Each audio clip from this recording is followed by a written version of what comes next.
Hello student, मैं Manish Malviya अनवेरा online की school classes में आप सभी का स्वागत करता हूं। हम पढ़ रहे थे क्लास 11th की एग्रीकल्चर बायोलॉजी, ठीक है, जिसका अध्याय चल रहा था अपन ने तीसरा।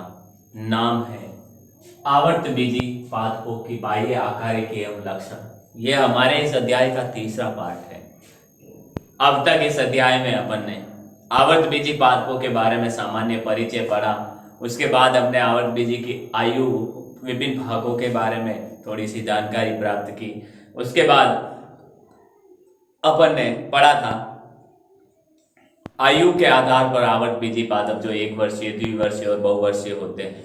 फिर आवास के आधार पर एक आवर्तबीजी पादपों के बारे में पढ़ा, जिसमें अपन ने मरुद्भिद, जलोद्भिद, समतापीभिद, समोद्भिद, लवणोद्भिद और अधिपादप के बारे में अपन ने पढ़ा। फिर उनके पोषण के बारे में अपन ने पढ़ा। नेक्स्ट फिर अपन ने शुरू किया था जड़ की आकारिकी को लेकर, कि जड़ के आकार के बारे में अपन ने पढ़ा। संरचना अपन ने शुरुआत की थी। हमने शुरू किया था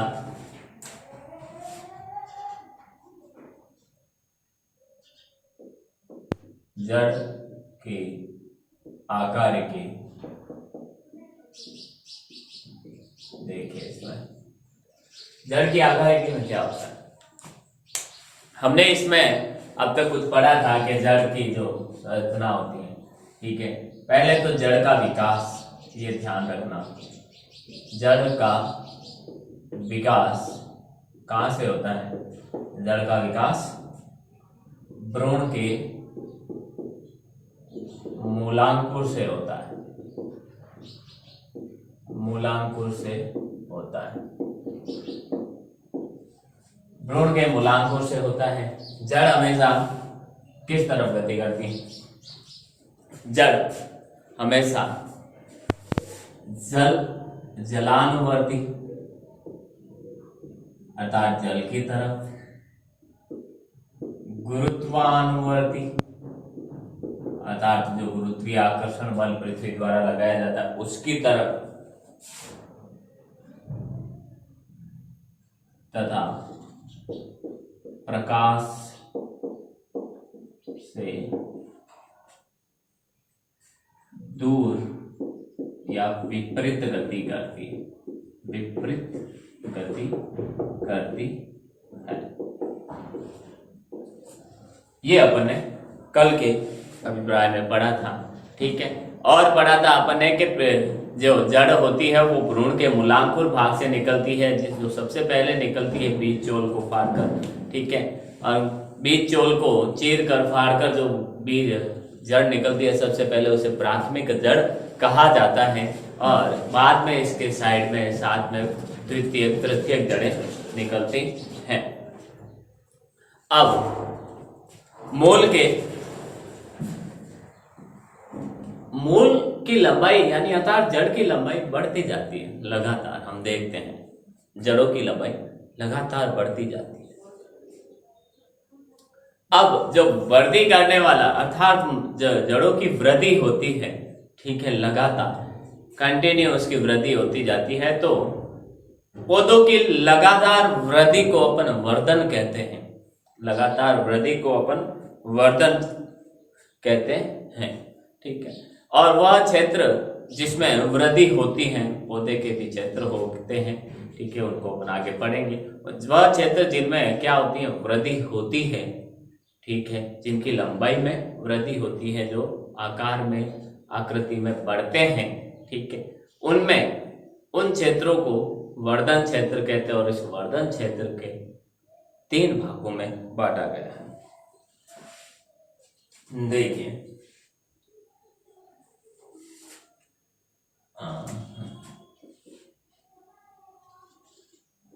मूल का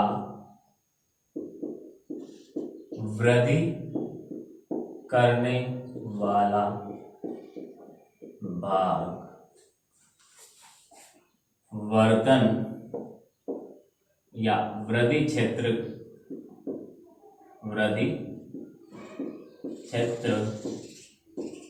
कहलाता है। यह 3 प्रकार का होता है।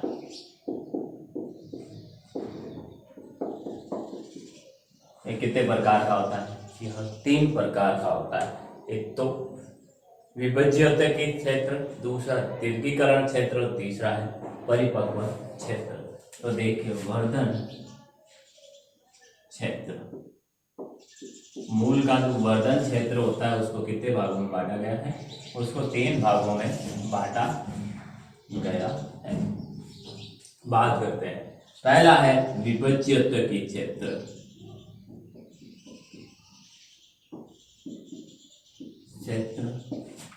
दूसरा है दीर्घीकरण क्षेत्र, दीर्घीकरण क्षेत्र, और तीसरा है हमारा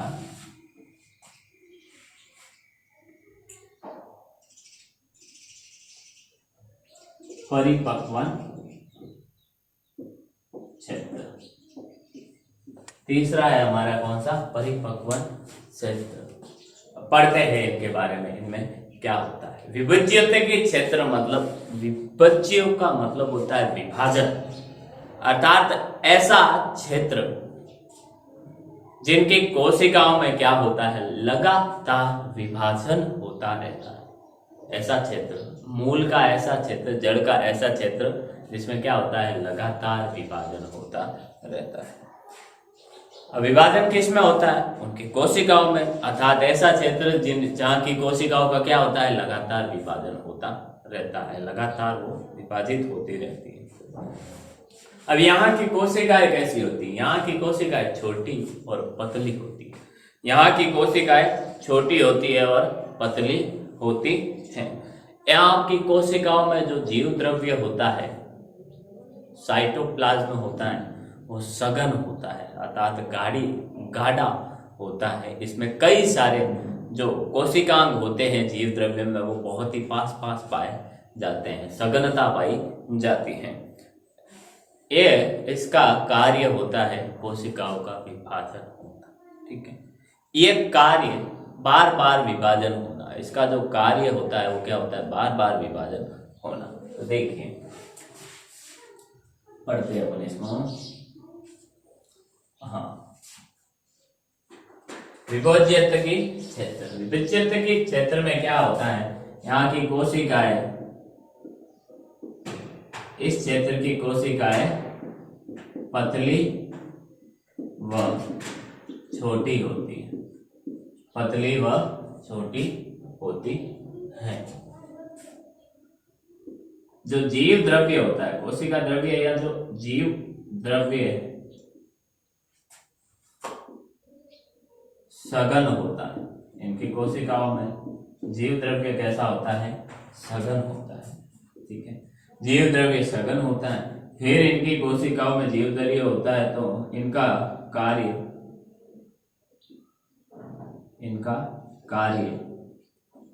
बार बार क्या करना है? विभाजन। इनका कार्य बार बार विभाजन करना। इनका कार्य क्या होता है? बार बार विभाजित करना।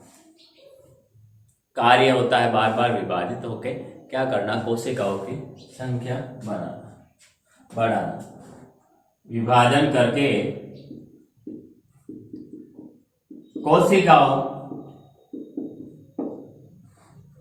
की संख्या बढ़ाना। कोशिकाओं की संख्या बढ़ाना, ये किसका कार्य होता है? विभज्योतकी क्षेत्र का, ठीक है। अब दूसरा कार्य एक और होता है। अब यहाँ पे कोशिकाओं की संख्या क्या हो रही है? बढ़ रही है। तो जो भी कोशिकाएं नष्ट होती है, नष्ट कोशिकाओं को रिप्लेस करना, अर्थात नष्ट कोशिकाओं को हटाकर क्या करना? वहां पर नई कोशिकाओं को स्थापित करना। तो क्षतिग्रस्त या नष्ट हुई कोशिका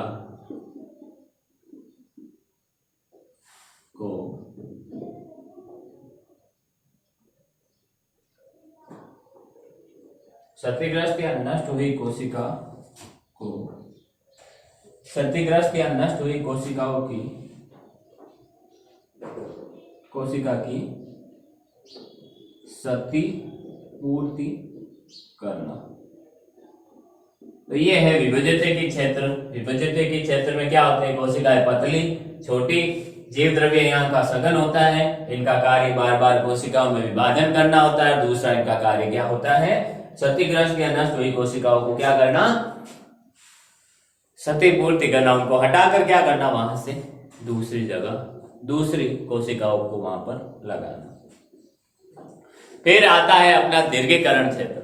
ये विभजित की क्षेत्र के नीचे पाया जाता है, अर्थात जहां विभाजन इस प्रकार से, जैसे ये एक मूल है, ठीक है, इसका जो ऊपर वाला भाग है ये, ठीक है, ये विभजित की क्षेत्र कहलाता है, ठीक है। इस विभजित की क्षेत्र के नीचे की परत में कौन सा क्षेत्र पाया जाता है, हमारा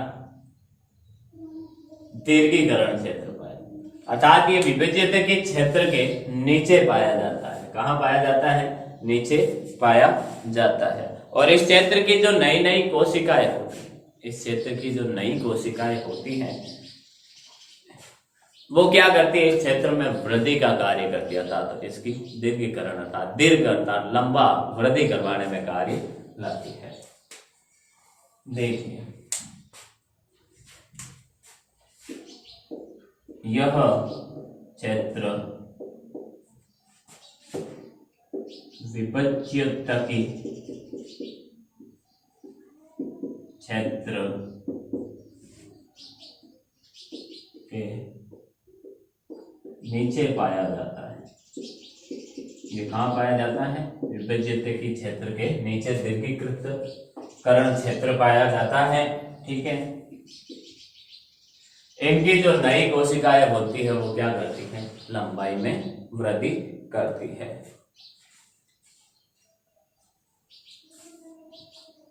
इनकी नई कोशिकाएं अर्थात ये जो होता है, ये विभजित की क्षेत्र की जो नई नई कोशिकाएं होती है वो क्या करती है, इनकी नई कोशिकाएं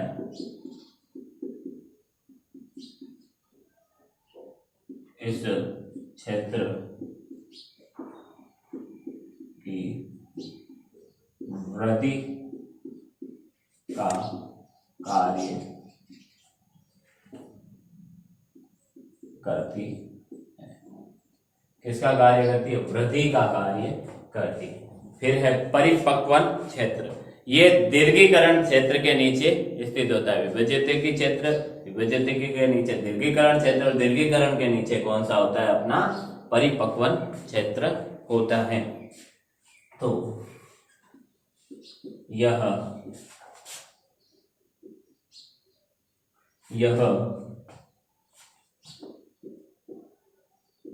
दीर्घीकरण क्षेत्र के नीचे पाया जाता है, दीर्घीकरण क्षेत्र के नीचे पाया जाता है। और इसकी एक खासियत है, इस परिपक्वन क्षेत्र की एक खासियत है कि मूल रोम पाया जाना इसकी विशेषता है। जहां मूल रोम पाए जाते हैं, जहां मूल रोम पाए जाते हैं, ठीक है, जहां मूल रोम पाए जाते हैं वो क्षेत्र परिपक्वन क्षेत्र कहलाता है। अगर अपन किसी पौधे को उखाड़ के उसकी जड़ को देखेंगे तो हमें क्या पता चलेगा, हमें तब पता चलेगा जहां भी अपन को क्या दिखता है, जहां भी अपन को जो मूल रोम, जड़ों के ऊपर जो बाल की तरह संरचना, बारीक बारीक सूक्ष्म नलिकाओं की तरह संरचना पाई जाती है जड़ के ऊपर, ठीक है, मूल रोम, ठीक है, वो जहां भी दिखे वो क्षेत्र कौन सा है, परिपक्वन क्षेत्र कहलाता है। वो कौन सा क्षेत्र है, परिपक्वन क्षेत्र। अब यहाँ की जो कोशिकाएं होती हैं, ये कोशिकाएं कोशिकाएं परिपक्व हो जाती है अर्थात विकसित हो जाती है पूर्ण तरीके से। कोशिकाएं परिपक्व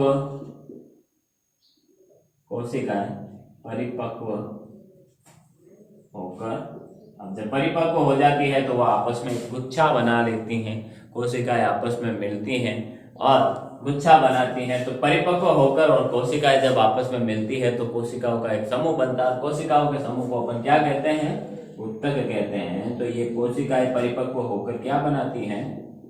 उत्तक बनाती है। उत्तक बनाती है। क्या बनाती है? उत्तक बनाती है। तो ये था हमारा वर्धन क्षेत्र, जिसमें अपन ने विभज्यत की क्षेत्र पढ़ा। उसके बाद अपन ने पढ़ा क्या? सॉरी, विभज्यत की क्षेत्र पढ़ा। उसके बाद अपन ने दीर्घीकरण क्षेत्र पढ़ा और परिपक्वन क्षेत्र के बारे में जानकारी प्राप्त की। ठीक है, स्क्रीनशॉट ले ले इसका। अब अपन पढ़ेंगे जड़ों के प्रकार के बारे में, जो होता है 2 प्रकार की। कौन कौन सी जड़ों के 2 प्रकार होते हैं? कौन कौन से? 2 प्रकार की अपस्थानिक जड़ और मूसला जड़। 2 प्रकार की जड़ होती है।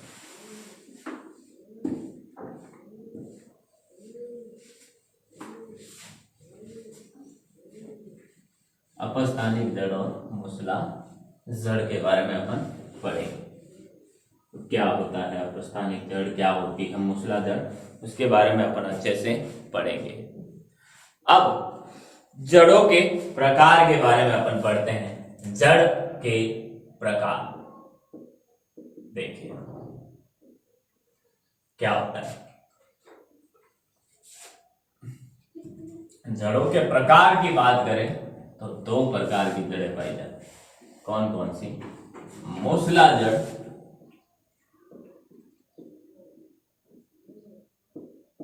और दूसरी है हमारी अपस्थानिक जड़। दूसरी है हमारी अपस्थानिक जड़। ठीक है, मूसला जड़ और अपस्थानिक जड़, इनके बारे में अपन पढ़ते हैं। मूसला जड़ क्या होती है? मूसला जड़ में क्या होता है? मूसला जड़ में जो मूल जड़ होती है वो मूलांकुर से निकलती है। इस प्रकार से मूलांकुर से क्या होता है? मूल, ये नीचे का जो मूल का अंश होता है, जो मेन आधार भाग होता है, वहां से एक क्या निकलती है? एक शीर्ष भाग की जड़ निकलती है। ठीक है, एक शीर्ष जड़ निकलती है, मुख्य जड़ निकलती है। इसे प्राथमिक जड़ कहते हैं। इसे प्राथमिक या प्रथम जड़ कहते हैं। ठीक है, फिर इसके साइड से क्या होती है? और छोटी छोटी जड़ें अग्र अभिसारी क्रम में, मतलब आगे की तरफ निकलती है इस प्रकार से। ठीक है, ये जड़ें कहलाती हैं द्वितीयक जड़ें कहलाती है। फिर इन जड़ों से भी क्या होती है? और जड़ें निकलती है, इनको अपन तृतीयक जड़ें कहते हैं। तृतीयक जड़ कहते हैं। ठीक है, तो ये होती है मूसला जड़, जिसमें एक मूल जड़ होती है, बाकी इसकी शाखाएं निकलती है। देखिए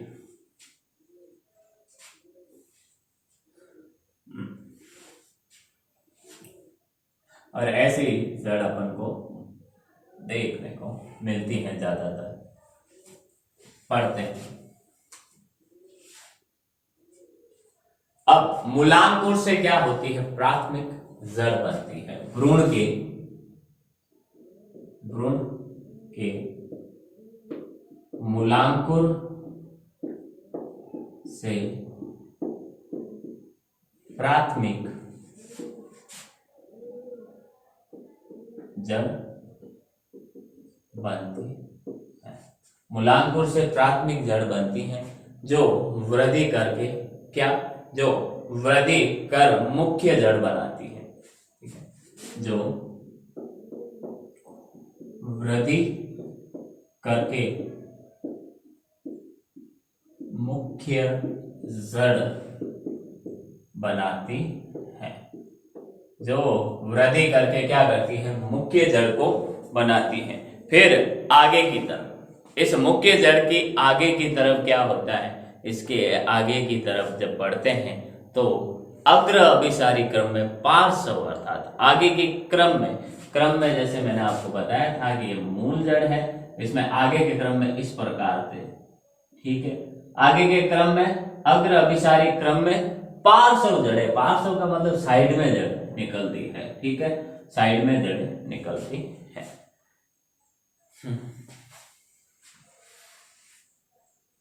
बनाती है तथा इसके पार्श्व में अग्राभिसारी क्रम में द्वितीयक व तृतीयक जड़ें बनाती है, द्वितीयक व तृतीयक जड़ें बनाती है, निकलती हैं या बनाती हैं। एग्जाम्पल देखिए, जैसे मूली, गाजर, मूली, गाजर, सरसों आदि। हम मूली की भी जो जड़ देखते हैं इस प्रकार से वो होती है मूली की, हम, ठीक है, ये एक जड़ होती है। गाजर को भी अपन देखते हैं, तो इसमें एक वो मूल जड़ होती है जिसे मूली कहते हैं, बाकी इसकी साइड में छोटी छोटी जड़ें निकलती हैं। मूली को अगर अपन उखाड़ के लाएंगे तो उनके साइड से कई चारों तरफ रोम जैसी, बाल जैसी संरचना भी हमें दिखाई देखने को मिलेगी, वो इनकी पार्श्व जड़ें होती है, ठीक है। बाकी ये एक मूल जड़ होती है जो मूली की होती है। फिर है दूसरी अपस्थानिक जड़ें। अपस्थानिक जड़ों में क्या होता है, इसमें जड़ें मूलांकुर के, इसमें जो जड़ें होती है मूलांकुर के अलावा किसी अन्य क्षेत्र जैसे शाखा, स्तंभ से निकलती, यानी जमीन के ऊपर से निकलती है, मूलांकुर के अलावा किसी अन्य क्षेत्र से निकलती है, अन्य क्षेत्र से निकलती है, तथा बाद में जमीन में प्रवेश करके, भूमि में प्रवेश करके मुख्य सामान्य जड़ का कार्य करने लग जाती है। इसमें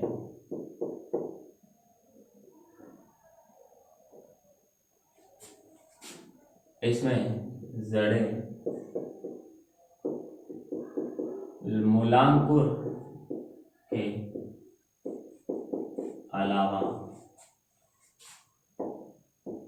अन्य भाग जैसे स्तंभ या तना से निकलती है तथा बाद में भूमि में प्रवेश कर सामान्य जड़ का कार्य करती है। उसका कार्य करती है, सामान्य जड़ का कार्य करती है, सामान्य जड़ों का कार्य करती है, सामान्य जड़ों का कार्य करती है, ठीक है। अर्थात सामान्य जड़ जो पानी सोखने का कार्य करती है वो करने लग जाते हैं, लेकिन निकलती कहाँ से है, ये किसी तने से या किसी शाखा से निकलती हैं, ठीक है। जैसे बरगद का पेड़ हो तो शाखाएं झुकी रहती है, झुक के क्या करती है, फिर वो जमीन में प्रवेश करके आगे की तरफ फिर नॉर्मल जड़ की तरह कार्य करती है और पानी को और सोखती है, ठीक है। ये हमारे थे जड़ों के बारे में, मूलांकुर और अपस्थानिक जड़, ठीक है। अपस्थानिक जड़ों को और दो भागों में बांटा गया है। कौन कौन से, देखिए, रेशेदार जड़ तंत्र, इनको और दो भागों में बांटा गया है। एक है अपना रेशेदार जड़ तंत्र एक है अपना कलम। रेशेदार जड़ तंत्र में कोई मुख्य जड़ नहीं, कोई मूल जड़ नहीं पाई जाती है। सभी अर्थात मूलांकुर से कोई मूल जड़ ना निकल के तने का जो आधार भाग होता है, जो निचली सतह होती है, उससे कई सारी जड़ें निकलती हैं।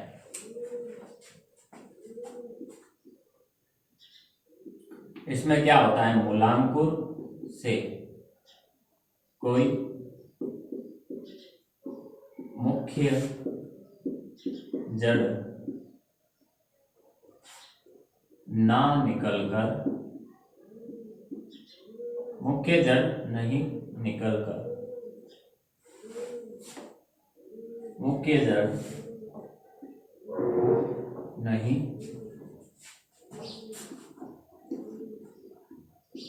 निकलती, बल्कि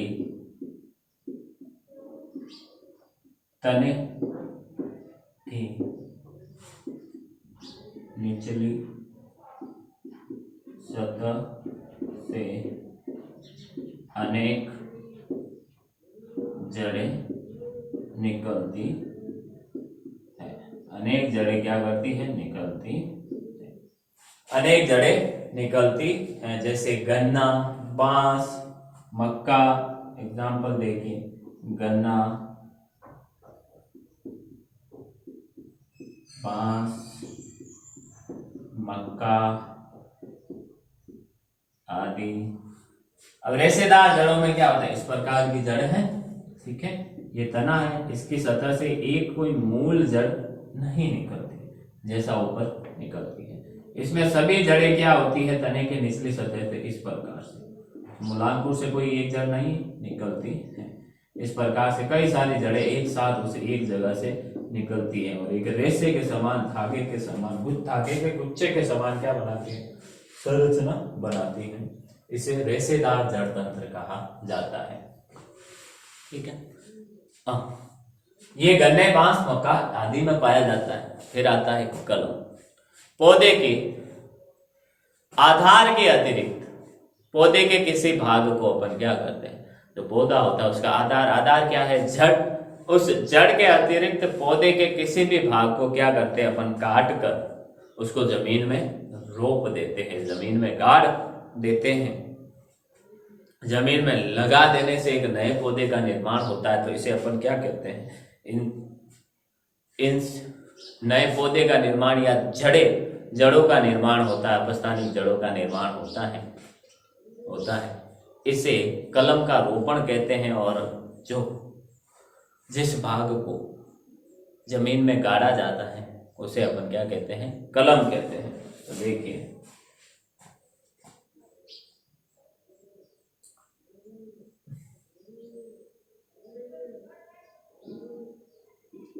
आधार भाग के अतिरिक्त पौधे के किसी अन्य भाग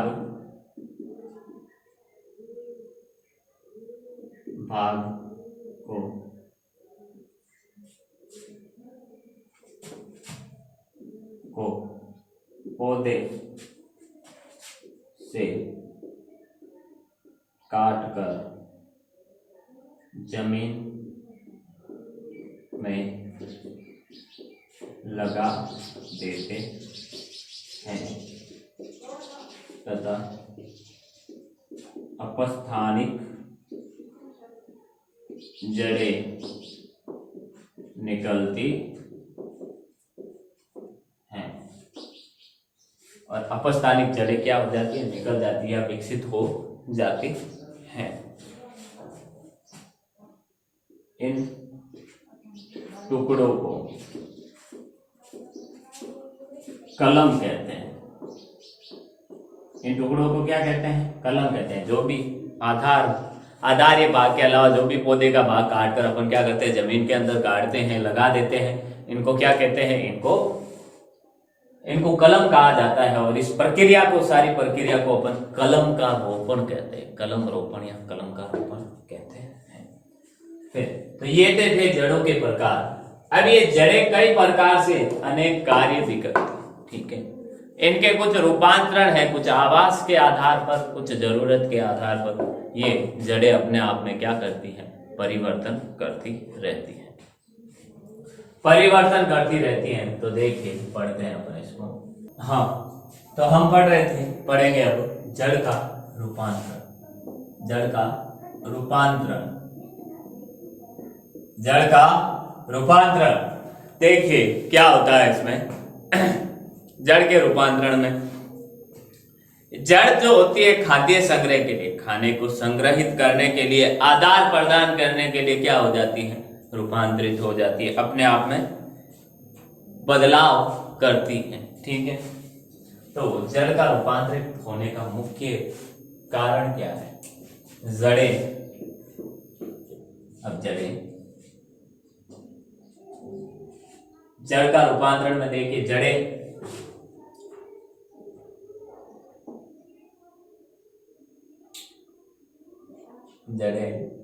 खाद्य संग्रह,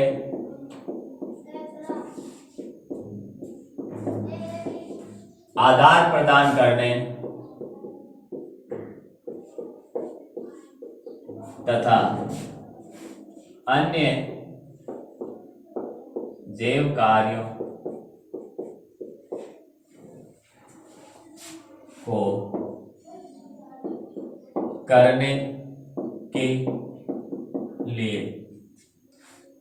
जड़ें खाद्य संग्रह, आदान प्रदान करने तथा अन्य जैव कार्यों को करने के लिए, अन्य जैव कार्यों को करने के लिए, अन्य जैव कार्यों को करने के लिए क्या करते हैं, अन्य जैव कार्यों को करने के लिए रूपांतरित हो जाती है। अर्थात किसी न किसी कारणवश जड़ें अपने अंदर क्या करती हैं, रूपांतरित होती हैं। तो अब जड़ें दो प्रकार की है, मूसला जड़ और अपस्थानिक जड़ें। तो इनमें रूपांतरण भी अलग अलग होगा। सबसे पहले अपन पढ़ते हैं,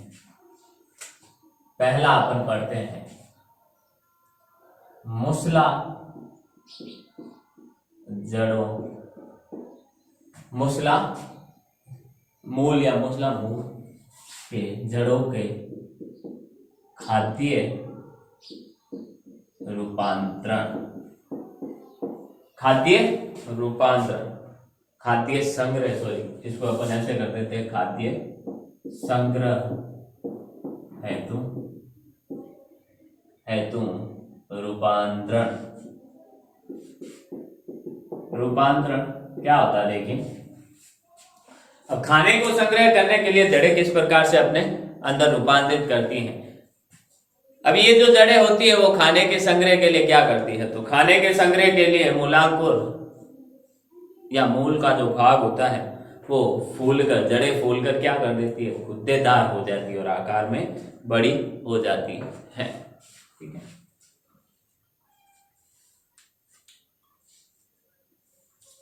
देखिए, खाने के संग्रह के लिए जड़ें फूलकर गुद्देदार हो जाती है। क्या हो जाती है, गुद्देदार हो जाती है तथा आकृति व आकार में परिवर्तन होता है। आकृति के आधार पर इन जड़ों को चार भागों में बांटा गया। मूसला मूल में जो क्या होते हैं, रूपांतरण होते हैं, ठीक है, खाद्य संग्रह के लिए, उनको आकृति के आधार पर इन्हें चार भागों बांटा गया, 4 भागों में बांटा गया है। कौन कौन सी 4 भाग? एक तर्कु रूपी, शंकु रूप, कुंभी रूप। 4 भाग कौन से हैं? तर्कु रूप, दूसरा है शंकु रूप, तीसरा है कुंभी रूप,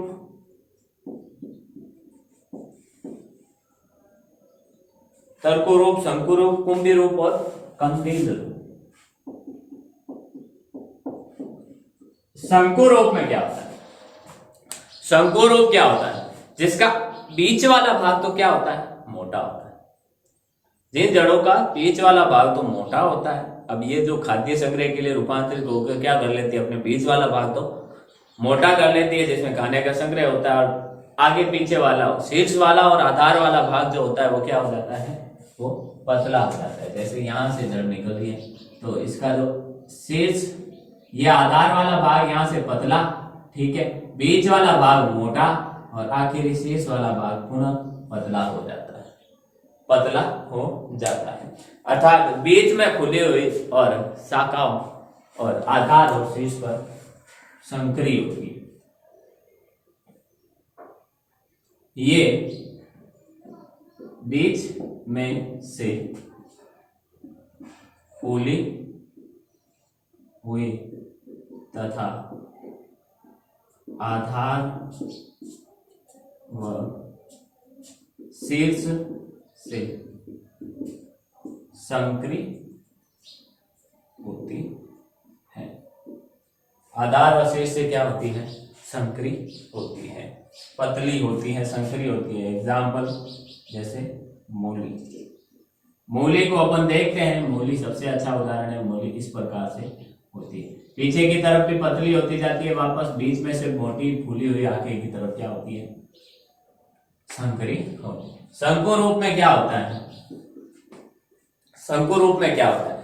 शंकु रूप में आधार भाग चौड़ा होता है और शेष भाग पतला होता है। आधार भाग चौड़ा तथा शीर्ष भाग पतला होता है।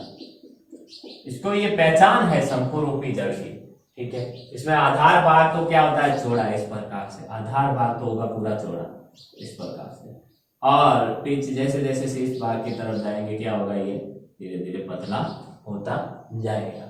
इसका एग्जाम्पल है गाजर। इसका एग्जाम्पल है गाजर सबसे अच्छा, क्योंकि गाजर में ये हम आराम से देख सकते हैं। आगे देखिए कुंभी रूपी में इसका आधार भाग बहुत ही ज्यादा चौड़ा हो जाता है, ठीक है। आधार भाग फूलकर गोलाकार हो जाता है इस प्रकार से, जैसे प्याज में होता है। उसका आधार भाग तो वो फूलकर क्या हो जाता है? गोलाकार हो जाता है, लेकिन शीर्ष भाग बहुत ही ज्यादा पतला होता है।